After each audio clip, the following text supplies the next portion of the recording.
नमस्कार, शंखनाद न्यूज चॅनलच्या बातमीपत्रात आपल्या सगळ्यांचं स्वागत आहे। सुरुवातीला पाहणार आहोत मुख्य बातम्या।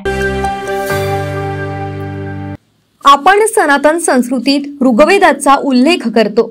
या महान ग्रंथात सिंधू आणि सिंध या शब्दांचा 9 वेळा उल्लेख आहे। ही एक महान संस्कृती आहे, त्यामुळेच सिंधी संस्कृतीचा उल्लेख होतो। तेव्हा पर्यायाने राष्ट्रभक्तीचाही उल्लेख होतो। या समाजाने निर्माण केलेल्या साहित्याचे देशाच्या प्रगतीत मोठं योगदान आहे। या साहित्यातील संदेश, त्यातील भाव आणि आशय समाजाच्या विविध घटकांपर्यंत पोहोचविण्याची जबाबदारी साहित्य अकादमीची आहे, असं प्रतिपादन राज्याचे वने, सांस्कृतिक कार्य व मत्स्य व्यवसाय मंत्री तसंच जिल्ह्याचे पालकमंत्री सुधीर मुनगंटीवार यांनी केलं। महाराष्ट्र राज्य सिंधी साहित्य अकादमीचा 2023-24 चा पुरस्कार सोहळा 5 सप्टेंबर 2024 ला चंद्रपूर येथील प्रियदर्शनी इंदिरा गांधी सांस्कृतिक सभागृहात आयोजित करण्यात आला। त्यावेळी ते बोलत होते। या कार्यक्रमाला आमदार किशोर जोरगेवार, सिंधी साहित्य अकादमीचे कार्याध्यक्ष महेश सुखरामानी, भारतीय सिंधू सभेचे माजी अध्यक्ष लधाराम नागवानी, राष्ट्रीय सिंधी भाषा विकास परिषदेचे सदस्य राम जवाहरानी, पूज्य सिंधी सेवा समितीचे सुरेश हरिरामानी, लालजी पंजाबी, राजकुमार जग्यासी, ज्ञानचंद टहलियानी, सिंधी साहित्य अकादमीचे सर्व पदाधिकारी व सदस्य उपस्थित होते।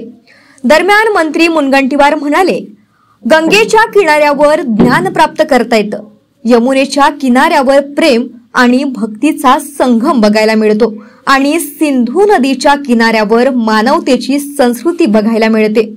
सिंधी समाज हा सभ्यतेचं प्रतीक आहे। यासाठी कुणाच्या प्रमाणपत्राची गरज नाही।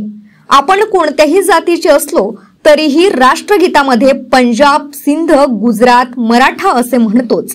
राष्ट्रभक्तीचे धडे आपल्याला शाळेतच मिळतात। मी ज्या पक्षात आहे तिथं तर लहानपणापासूनच अटलजी, अडवाणीजी यांचे नारे लावत मोठा झालो। अडवाणीजींचे देशभक्तीने ओतप्रोत शब्द मी ऐकले आहेत। माझ्यावर त्यांचे संस्कार झालेले आहेत, याचाही मुनगंटीवार यांनी आवर्जून उल्लेख केला। शंखनाद न्यूज साठी ब्युरो रिपोर्ट। सुखी संसाराला हवं असतं हक्काचं एक घर, कुटुंबाला सुरक्षा आणि मायेची ऊब देणारं, आयुष्यात आनंदाचे रंग भरणारं। प्रत्येकाचं हे स्वप्न पूर्ण होण्यासाठी केंद्र आणि राज्य सरकार हातात हात घालून कार्यरत आहेत। ग्रामीण भागातील बेघर अथवा कच्चे घर असलेल्या लाखो कुटुंबांना हक्काचं पक्कं घर बांधण्यासाठी निधी उपलब्ध करून दिला जातो आहे। त्यासाठी प्रधानमंत्री आवास योजनेसह रमाई, शबरी, पारधी, आदी, अटल बांधकाम, पुण्यश्लोक अहिल्यादेवी होळकर, PM जनमन व यशवंतराव चव्हाण मुक्त वसाहत योजना या योजनांबरोबरच अमृत महाआवास अभियान देखील राबवले जात आहे। गोरगरिबांना घरासाठी स्वतःची जमीन घेण्यासाठी पंडित दीनदयाळ उपाध्याय घरकुल जागा खरेदी अर्थसहाय्य योजनेतून सहाय्य दिले जात आहे। शासनाने आजवर 7 लाखांहून अधिक घरे बांधलेली असून लवकरच 10 लाख घरे पूर्ण करण्याचे ध्येय आहे। ग्रामीण गृहनिर्माण योजना, महाआवास अभियान, निर्धार ग्रामीण विकासाचा, महाराष्ट्राच्या उन्नतीचा, ग्रामविकास व पंचायत राज विभाग, महाराष्ट्र शासन।